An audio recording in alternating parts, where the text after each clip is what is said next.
Let's talk about Jack Starr and the new song that he has out called Rise Up. It's off of the upcoming album Out of the Darkness Part 2, which I believe comes out during this summer. So this song came out a little while back. They've been signed to the Brave Words label, which I think is really cool. Shocked that the guys at Brave Words, who have been around a long time, have not done a record label, or at least hadn't started a record label till recently. I'm actually shocked this hadn't happened earlier. You know, brand name print magazine. It's been around for a long time, been around for decades. They finally started a record label, and they got some really good bands on that label. I mean, they ended up putting out Paul Di'Anno's last solo album. They just signed my buddy George Call's band, Aska, which, you know, definitely well-deserved. And, of course, Jack Starr, who I think is an incredible guitar player and a great songwriter. The style of the music is really not out of the ordinary for Jack and his songwriting. It has a very anthemic style of song.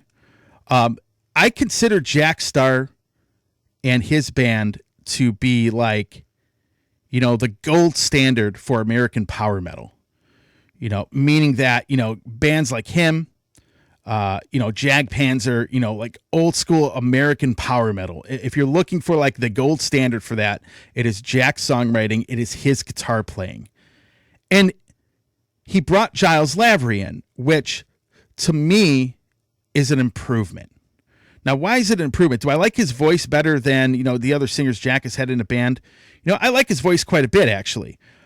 It's not really as much that as it is Giles and his influence on the music. So while I consider Jack and his songwriting and his guitar playing to be like the gold standard of American styled power metal, I consider Giles Lavery as having pretty much the perfect voice for that style of music. And not only does he have really the perfect voice for that, but he also has a really great vision for how that style of metal is supposed to sound. You know, when I hear Giles singing Warlord and I hear him in some of the other stuff that he's done, the one thing and the one talent that he has is the fact that he really sings great vocal melodies, and he really adds a lot more than a lot of singers probably would or probably do to that style of music. It's just his way, his approach to a lot of those songs. Not only does his voice suit that style of music really well, but his whole vision of what that music should sound like from the vocalist perspective, I think is one of the best, if not the best right now of anybody out there. It's just the way that and then you take that and you mix that with Jack and his songwriting style. It doesn't really get any better than that. I've had a little bit of a preview of the record. I can tell you this is going to be an amazing album when it comes out. I think it's going to be a lot better, in my opinion, than the last Jack Starr album. And I think Giles and Jack together, I hope this duo and this combination doesn't stop, because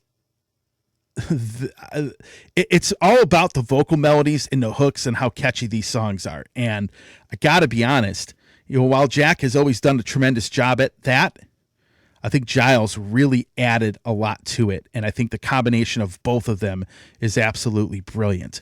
So if you haven't checked that out, I'm going to put that in the show notes, a link to that song. But I'm really excited for this album, and I'm really excited to get Giles on the show yet again at some point. I would love to have Jack Starr on the show again at some point, because he was a phenomenal interview to have him on the show, and he's definitely one of the more criminally underrated guitar players that has been a part of this scene for over 40 years, for that matter, going all the way back to the days he played in Virgin Steel. So really excited for that album, actually, folks. And I really think that it's going to be a monster power metal album. The other thing I do want to add in there, I'm really excited to see the folks at Brave Words really getting their record label going and signing bands that really fit in with that label. Because, again, you have a lot of great journalists at that magazine. You have a lot of really cool people at that magazine. I have nothing but good things to say about Tim Henderson. I remember when they were doing the Brave Words and Bloody Knuckles 6-pack stuff here in Cleveland, and those shows were awesome. Tim was an awesome guy. He came on my radio show once or twice back in the day, and just a really cool dude that lives and breathes this kind of music. And he always has. And I used to love, back in the day when the magazine was in print, I used to go to my local HMV and I used to pick up a copy of it. And then I believe I subscribed to it, which it was pretty pricey because it did come from Canada. But the magazine was always well done. And as somebody who later on started writing for magazines, not metal magazines, but I wrote for a couple classic car magazines, and I did photography for a couple of those magazines as well. I really appreciated just the quality of the publication Brave Words really did put out when it was an actual print magazine, because they did a tremendous job at it. I used to always love the Brave Words samplers too. Those were really cool. For those of you that remember those, I think I still have a lot of those. And fun fact, I will let everybody know this fun fact right now. The first ever article that I ever wrote that ended up getting published was a short article in an issue of Brave Words, I believe back in 1999. I had written it about Michael Kiske, who obviously was not in Halloween at the time, but I was talking about his solo career and a lot of the struggles he was having with it, and some of the pitfalls and the obstacles he was facing in doing a completely different style of music than Halloween. But it was a really cool article. Tim ended up publishing it, but well before I became an actual real writer, Brave Words published my first ever article. I think it was half a page or a full page. I don't remember how long it was, but it wasn't very long.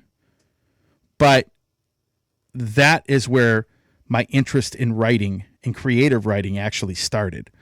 So I figured I'd throw that out there. So anyhow, check out this song, Rise Up.